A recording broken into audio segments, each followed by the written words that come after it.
Well, hello again. Now we're talking about the microscopic anatomy of a bone. So let's look at osteons, or compact bone. Compact bones are composed of what we call osteons, which are the functional units of bones. So this is one osteon. That's what looks kind of like a tree when you cut it down. Those are the rings of the tree. That's kind of like what this looks like. So osteons are composed of multiple bone cells surrounded by the bony matrix composed of collagen fibers, which gives bone its tensile strength, and calcium and phosphate, which gives bone its hardness. And then each of these little tiny structures here, these are like little wells within the osteon, and they contain the actual bone cells or osteocytes. The osteon has a central canal or a Haversian canal, which carries blood vessels and nerves into the bone. So remember, bone is highly vascular and it also has nerves that innervate it. We have perforating canals that link one osteon to another osteon. So bone within one unit is linked to all other osteons, bone cells, or bone units containing multiple bone cells. So if one region has damage, it can send signals to all the other regions. So these perforating canals link the blood vessels, but they also allow nerves to move from one osteon to another osteon.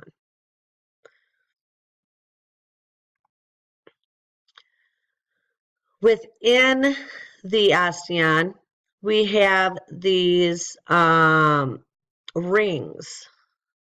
These rings are known as lamellae. So each of these sections is called a lamellae. And then within the lamellae are small, tiny wells. The wells we call lacuna. And osteocytes sit within the lacuna, and then they reach out with their projections so that they can touch each other bone cell. This allows bone cells to always be interacting with each other.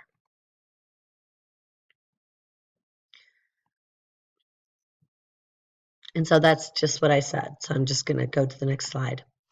From one lamellae to the next lamellae group, we have these tiny little canaliculi, these tiny canals that allow osteocytes from one region to the next region to interact. So not only are they interacting within one ring, they interact from one ring to another ring through these canaliculi. So these are tiny little canals that radiate out. It's always canaliculi. It's like the tiny canals, the cool canals that allow everything to interact. And so nutrients can be passed from the blood, from the central canal through, and waste products can be moved back into the blood. So there's your bone. This is a figure showing the bone. Here's the periosteum, composed of dense irregular connective tissue. Here's the cellular layer that contains the osteoprogenitor cells and osteoblasts. We have those perforating fibers that connect bone to the periosteum. Here you have the perforating canals, central canals or Haversian canals. Each of these is an osteon.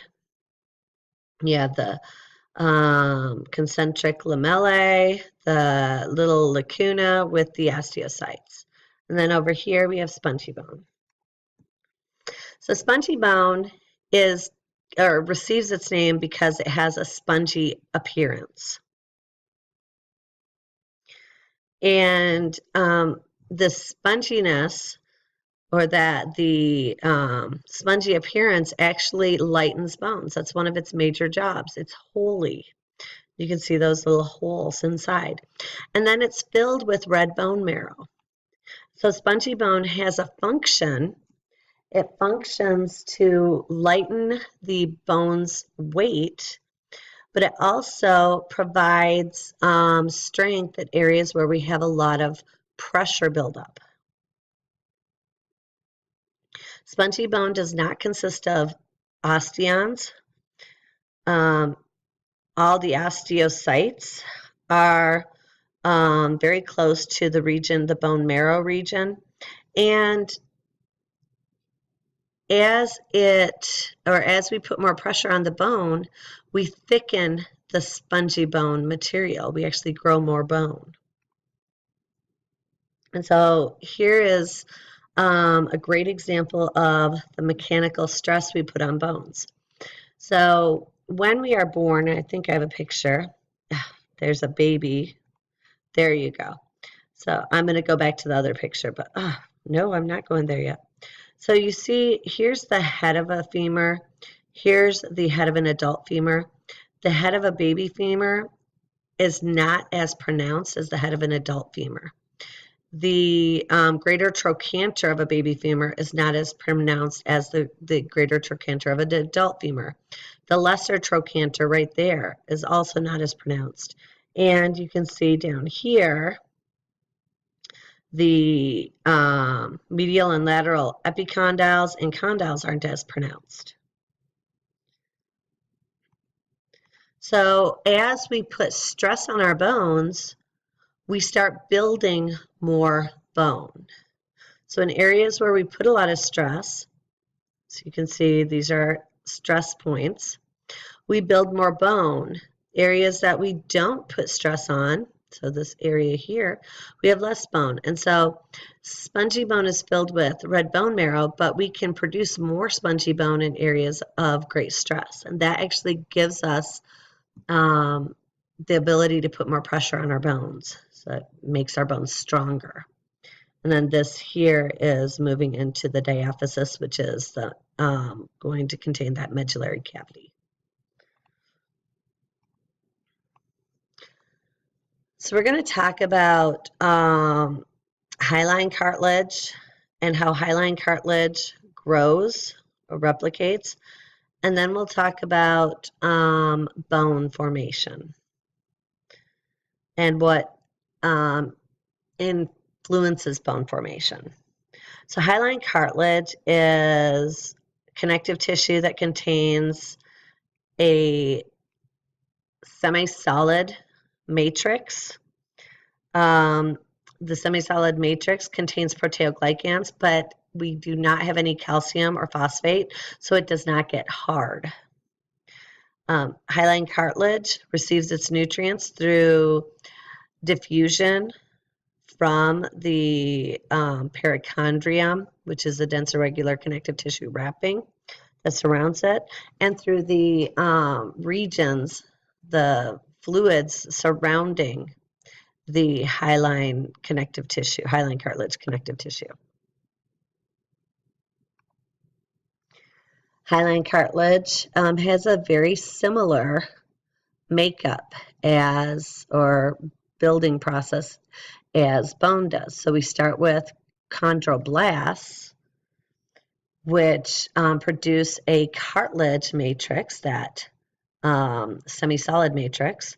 When they are surrounded by the cartilage matrix, they reside in small spaces called the lacuna, little tiny wells, and they are called chondrocytes. They have a wrapping surrounding them called the perichondrium, which is very similar to the periosteum surrounding our bone. Some of the differences, there's no calcium in hyaline cartilage connective tissue. If there was, then we would have a solid matrix, and that would kill the bone or the cartilage. Hyaline cartilage is avascular, so it does not receive a blood supply or nutrients. It gets its nutrients through diffusion. So how does bone form? The term bone formation is known as osteogenesis, or bone development. And this occurs during the embryonic and fetal phase. So it starts at around, once we have once we hit around 8 weeks of development, we start forming the bones of the body. And we form the bones through 2 processes: intramembranous ossification, which forms a few of the bones, and then endochondral ossification, which forms the majority of our bones. Intramembranous ossification forms the flat bones of our skull, some of our facial bones, our mandible, and then parts of the clavicle. So not the full clavicle, but parts of the clavicle. Intramembranous ossification starts with mesenchymal connective tissue. Mesenchyme is what gives rise to all other connective tissues. So with intramembranous, I'll let you read these on your own. So there shows you all the steps. I'm going to go to the picture. With intramembranous ossification, we start with mesenchymal connective tissue that starts to thicken and starts forming the osteoblasts. So some of the cells differentiate into osteoblasts, which secrete the osteoid or the matrix for bone. So as they get surrounded by the matrix, they form or they become osteocytes. And calcium and phosphate start settling in, producing that hard bone. So what we end up having is this woven bone, which is very similar to our spongy bone.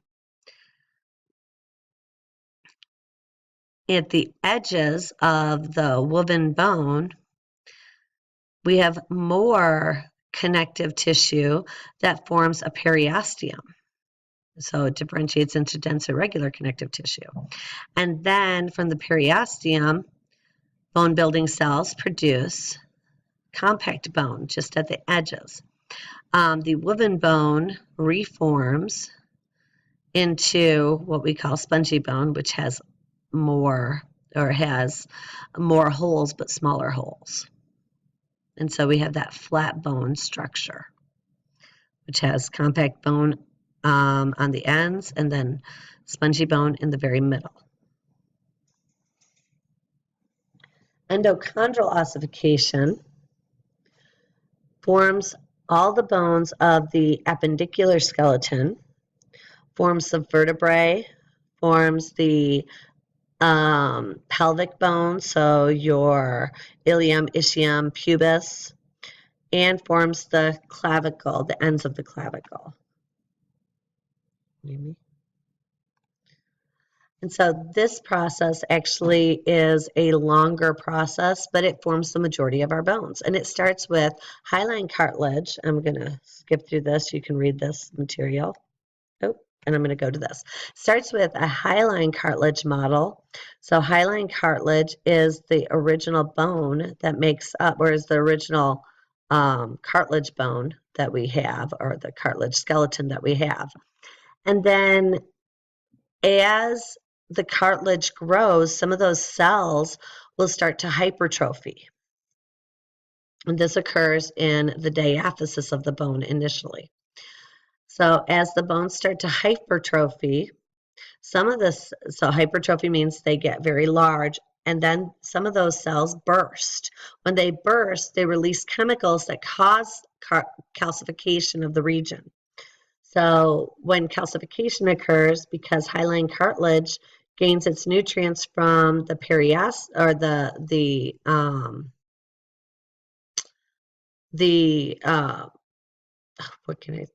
through diffusion from the connective tissue wrapping, it can't get its nutrients because you've just solidified that region. And so those cells within the calcified tissue can no longer gain nutrients and they will die. So as those cells die, the bone building cells move in because they can survive in a calcified region, and they start producing bony matrix. And so they just convert the hyaline cartilage model into a bony model.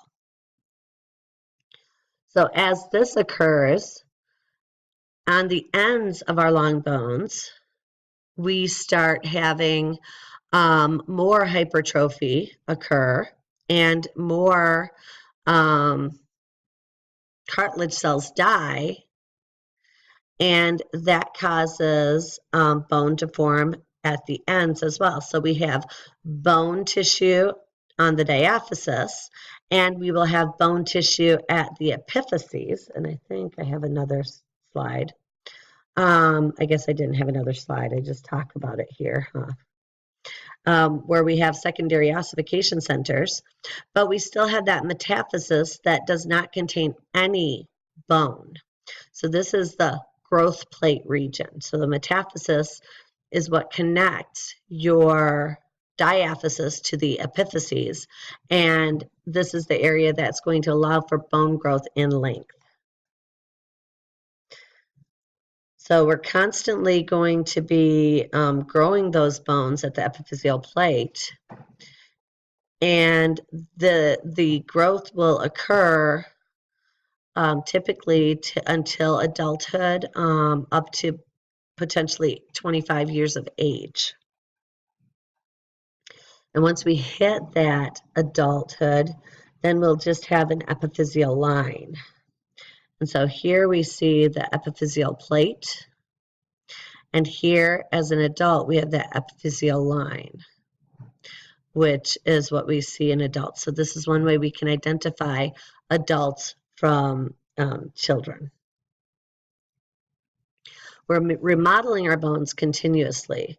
So we're growing bone both in length and in width as we get older.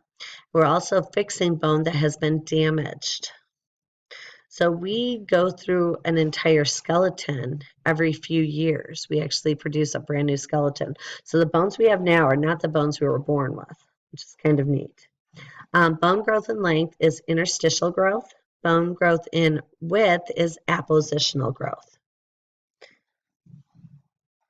So growth in width, or in length, I'm sorry, starts at the epiphyseal plate and continues along the epiphyseal plate until we no longer had the cartilage. So there are 5 zones of the epiphyseal plate. And so I'm just giving you those names, and then I'm going to show you. So up here we have this zone of resting cartilage. The zone of resting cartilage is just maintaining its matrix. Then we have a zone called the proliferating zone. This is the zone where the cartilage cells are undergoing multiple mitotic divisions very rapidly. We have this zone of hypertrophy, where some of those cartilage cells start to get very large. You can see very small, and over here we can start seeing these cells getting a lot larger. As they get large, some of those cells, will burst, causing calcification of the region. So the next zone is zone of calcified cartilage. Calcified cartilage cannot gain nutrients because you can't diffuse through a solid substance. And because of this, the cartilage cells die. And so bone cells come in and take over, forming bone.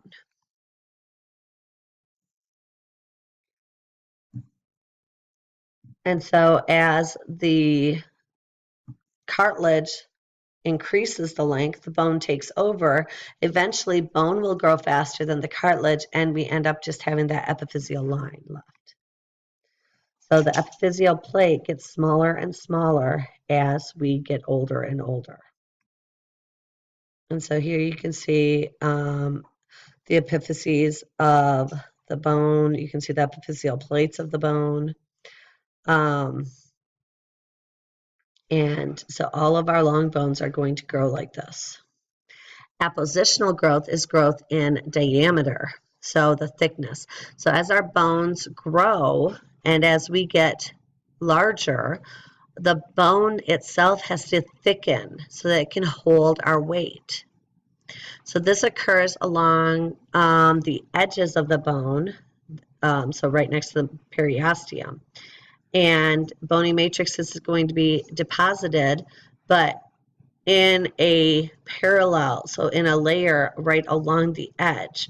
And as we're depositing bone on the edge, we're going to have osteoclasts inside resorbing bone, so the medullary cavity thickens. So we don't end up having thick bone with a very small medullary cavity, which would cause our bone to be super, super heavy. One disorder associated with bone growth in bone growth, interstitial growth, so in length, is achondroplastic dwarfism. This disorder is associated with a genetic mutation that causes the epiphyseal plate to not grow. So the limbs tend to be very short. The torso and the head are normal size, but the limbs are abnormally short to the rest of the body. This is a mutation that is a dominant mutation, so you only have to have one allele to have this disorder. Oftentimes, this disorder also is associated with six-fingeredness. So we're constantly growing bone all the time. Bone is being broken down to release chemicals. Bone is built up when we put more stress on bones. But the main driving force associated with the deposition of bone or the release of bone chemicals from the bone is associated with calcium. And so I told you that every few years we have a brand new skeleton. Approximately 20% of our bone is replaced on a yearly basis. The two factors that mainly determine the growth rate of bone and the remodeling of bone is mechanical stress. So the more pressure we put on bones, the more likely we're going to build more bone, and hormones. So again, bone isn't going to be remodeled because we just want pretty bones. Bone is typically broken down or built up because we need more or less calcium in our blood. So we'll talk about mechanical stress first, which is stress that is associated with the pressure we put on our bones. So anything that causes us to put pressure on our bones, so walking, weightlifting, anything where we're putting pressure on our bones is going to cause our bones to start increasing in size. If we stop doing those activities, if we sit around, we're laying on the couch, then there's no reason to put energy into building our bones, and so we're going to put energy into other areas. And this will decrease our bone mass. And when we decrease our bone mass, we actually become more likely to have bone or have damage done to our bone, like a fracture occur in our bones because we've not put stress on our bones. But even more likely, the factor that influences bone is the amount of calcium in our blood. So we need calcium. Calcium is needed for muscle contractions, for nervous impulses, for blood clotting, for to cause our heart to beat. I mean, it's important in all areas. And there are three hormones that influence calcium levels. Calcitriol, which is the active form of vitamin D, which we produce initially by our skin, keratinocytes that take in UV radiation, stimulate the production of the pre-vitamin D. that moves into our liver and is converted into another pre-vitamin D, which is moved to our kidneys. And then when we need it, we release the active form of vitamin D called calcitriol. Parathyroid hormone is produced by our parathyroid glands, and then calcitonin is produced by our thyroid gland. And I've already said this. This is just writing everything down because some people need to know the exact mechanism. What I really care about is that calcitriol is for the active form of vitamin D, and it starts being produced at the skin with activation from UV radiation, and then the pre-vitamin D moves to the liver and then to the kidneys. Parathyroid hormone is produced by our parathyroid glands, and parathyroid hormone is produced when our blood calcium levels are low. And so what they do is they increase the production of calcitriol, and together parathyroid hormone and calcitriol increase blood calcium levels. They do so by causing bones to break down. And this is a negative feedback. I think I have, hold on. There we go. So here we have low blood calcium levels. Stimulates parathyroid glands, which are attached to the posterior aspect of the thyroid glands. But parathyroid glands produce parathyroid hormone, which enters the blood because we have less calcium. So when it enters the blood, it stimulates the kidneys to release calcitriol, the active form of vitamin D, and it stimulates bones to start breaking down. So the osteoclasts break bone down, causing calcium to be released into the blood. Calcitriol causes the kidneys to increase reabsorption of calcium and the intestines to also absorb more calcium so that we increase blood calcium levels up to normal. Calcitonin then acts antagonistically to parathyroid hormone and calcitriol.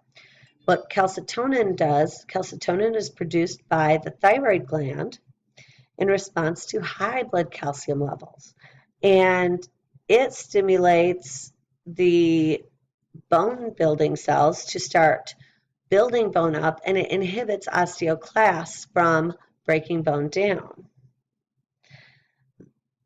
It also stops calcitriol's activity, stimulates the kidneys to release more calcium in the urine to lower blood calcium levels back to where they're supposed to be. So the likelihood that we need calcitonin in our bodies as adults is very slim, because I'm pretty sure that nobody in this class has ever been told that they're taking in too much calcium. They have to watch that. Typically what happens is we don't get enough calcium, and so we need more calcium, which is what causes bone resorption and eventually osteoporosis. So calcitonin is mainly going to affect children as we're growing up, but once we hit adulthood, it doesn't really have an effect. And here's just some information about calcium homeostasis. The majority of our calcium is found in our bone. Very little of our calcium is outside of our bone. Some of the calcium is more easily exchanged, whereas the majority is not easily exchanged. We have to break bone down. Stop, Frank. Sorry. So calcium concentration in blood average is about 9.2 to 10.4 micrograms per deciliter. If we have too little calcium, it can cause our nerves to become excessively excitable, cause muscle contractions, so we don't have the calcium in our blood. And if our muscles are undergoing tetany, that means they're not able to relax, and eventually that can cause muscles to, well, stop working. One major problem is the muscle of breathing. So the muscle of respiration is a skeletal muscle called the diaphragm, and if that muscle undergoes tetany, we won't be able to breathe at all and we would die. Hypocalcemia is going to be associated with deficiency in vitamin D, severe diarrhea, removal of the parathyroid glands, or if we remove a thyroid gland and the parathyroids come with it, increased lactation because of pregnancy. We're going to have to increase our calcium levels during those times. This is from a different textbook, but I love it. It kind of shows what happens when we have low calcium levels. Parathyroid hormone increases osteoclast activity, causing us to resorb more bone. Reduces osteoblast activity, causes us not to produce more bone. Increases phosphate excretion, so we don't produce hydroxyapatite. And decreases calcium excretion, so we have more calcium in our blood. Hypercalcemia is excessive calcium. We probably won't see this one as often. Hypercalcemia can cause muscles to stop functioning. Again, in this case, our muscles can just stop contracting. And so if your heart stops contracting, then you're going to die. So it's very serious. Not as likely as hypocalcemia, though. With hypercalcemia, calcitonin would be secreted, causing osteoclasts to reduce, or osteoclast activity to be reduced and osteoblast activity to increase, causing us to produce more bone and not resorb as much. This would decrease the amount of calcium in our blood, bringing our blood calcium levels back to normal.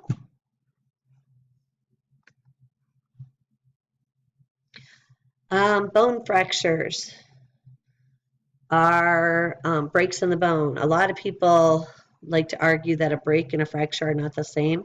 They're the same. A fracture is a break in the bone. It's just a medical term. A break in the bone is a break in the bone. Bone fractures occur when we put stress on our bones and it causes cracks or breaks in the bone. Typically, these fractures will heal themselves over time. So everybody has had some type of fracture. So you've heard of shin splints, and hopefully everybody has, well, hopefully that sounds mean.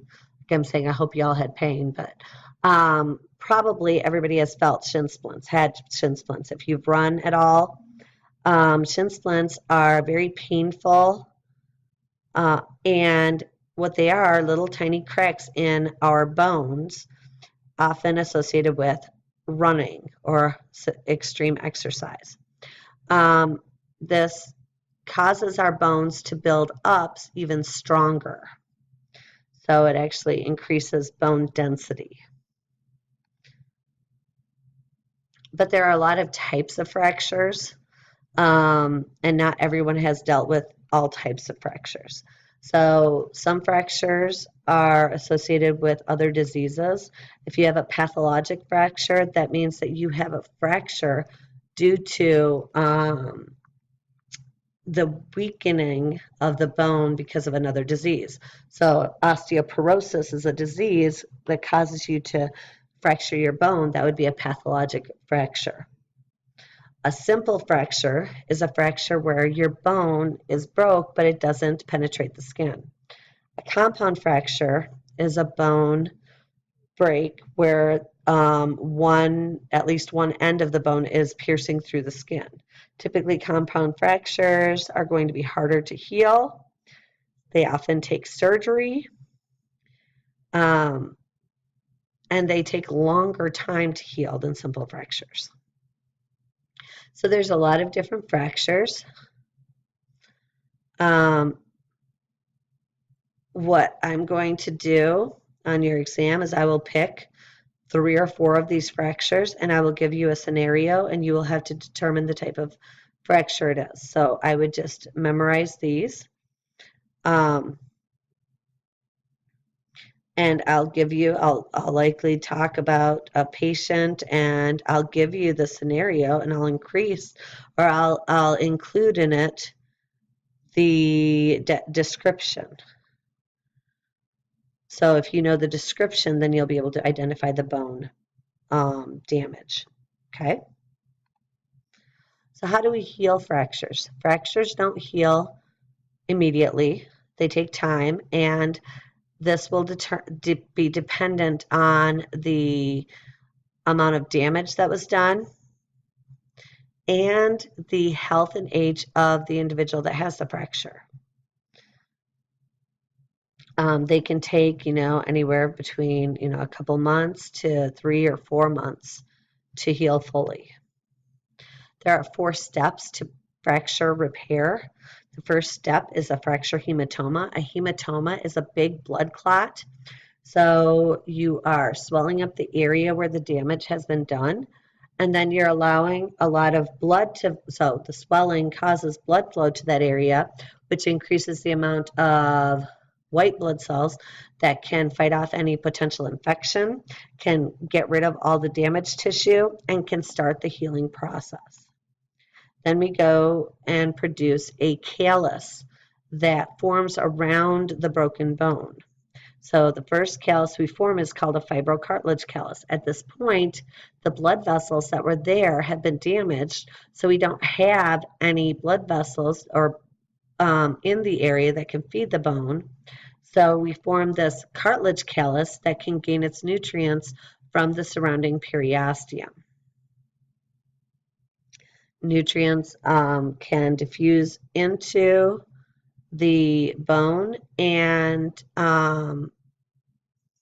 the cartilage can, hold the bone parts together while the blood vessels are healing.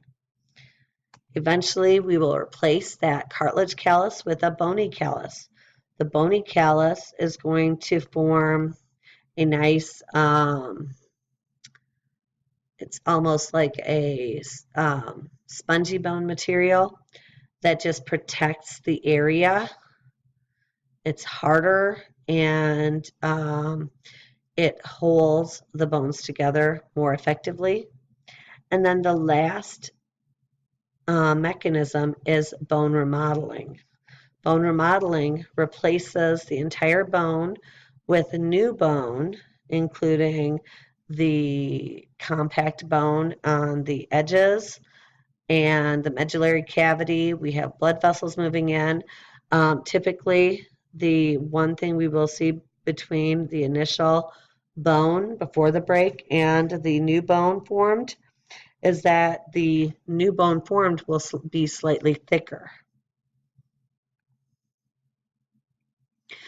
So as we age, bones change in their tensility. So tensile strength is the ability of bones to be able to bend slightly without snapping.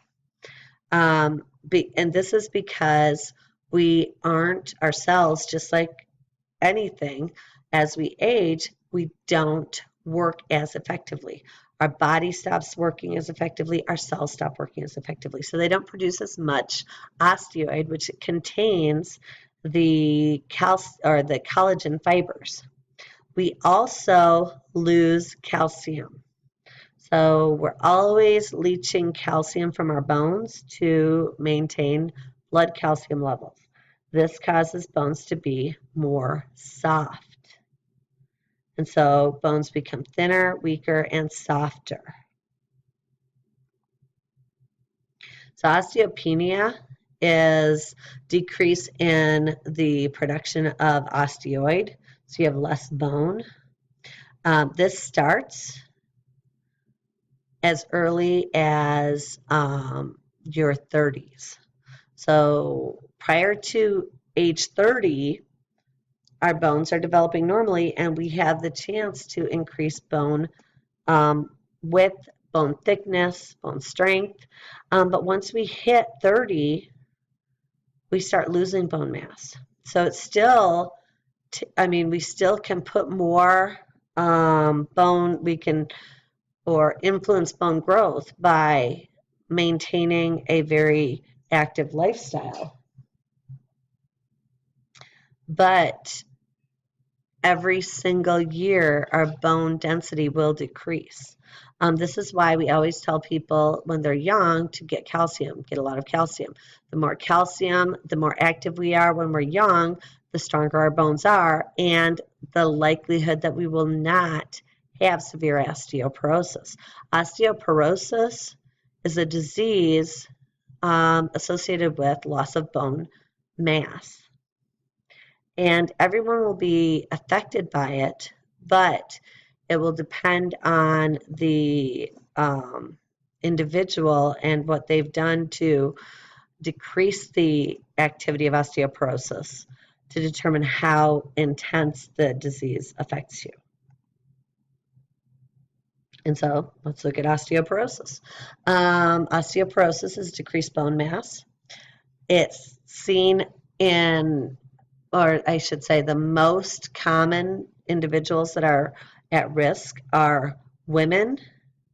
If you are Caucasian, if you have reached menopause, these are all things that are going to increase your chances of osteoporosis. And when you have osteoporosis, you're more prone to fracturing bones. Everyone will likely have some form of osteoporosis, but the more activity you do, the more mechanical stress and calcium you take, the less likely your bones will be as severely osteoporotic. So this is what osteoporosis looks like, whereas this is what normal healthy spongy bone looks like.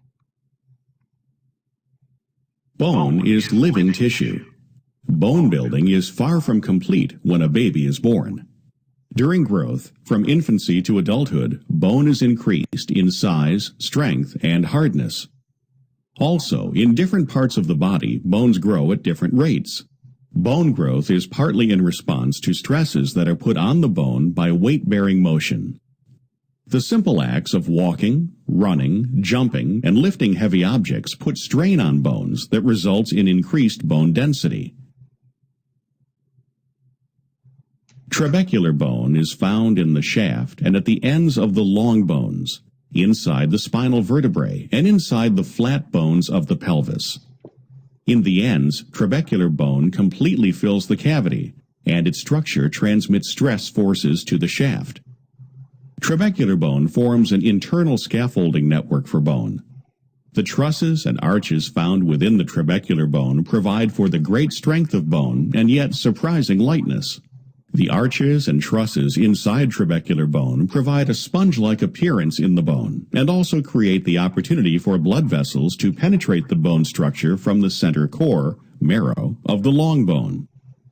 Bone remodeling is such a thorough process that one's entire bone structure is replaced approximately every 10 years. Once maturity is reached, about age 30, the process of remodeling slows, and the loss of bone calcium deposits exceeds the replacement of the bone structure. Beyond this point, it is no longer possible to substantially increase bone density. Over time, the density of the arches and trusses diminishes, and the spaces between them become larger. This process leads to a general weakening of the bone structure. It is a very gradual process and requires decades before any noticeable bone weakness appears. Osteoporosis is the end result of the erosion of the arches and trusses. Osteoporotic bone has much larger spaces between the arches and trusses and is significantly weaker than normal bone. Therefore, it is more prone to fracture. This condition is responsible for many injuries related to falls in elderly people. Women are more susceptible to osteoporosis than men. This is probably related to hormonal influence on bone growth and calcification. Also, dietary intake of calcium and other nutrients, including protein, phosphorus, vitamin A, vitamin D, vitamin K, magnesium, zinc, and copper will influence bone density, in that deficiencies will cause decreases. Finally, genetics have an influence on bone density. Here is the progress of bone loss in a person who has taken some precautions related to osteoporosis onset. Note that as the aging process continues, the rate of erosion of the trabecular structure has slowed, and the end result at age 70 is bone that is stronger and denser than a bone with severe osteoporosis. Strategies for preventing osteoporosis are different for young women and older women. Young women should be sure to meet their needs for calcium, vitamin D, and other nutrients. Physical activity of a weight-bearing nature is also important to maintain bone mass. In postmenopausal women, estrogens, estrogen receptor modulators, and calcitonin can slow bone turnover by binding to bone receptors. Calcium supplementation and regular exercise, especially weight-bearing and resistance activities, are important strategies for older people. Finally, since both tobacco smoking and alcohol consumption have negative effects on bone growth, these behaviors should be avoided for healthy bones.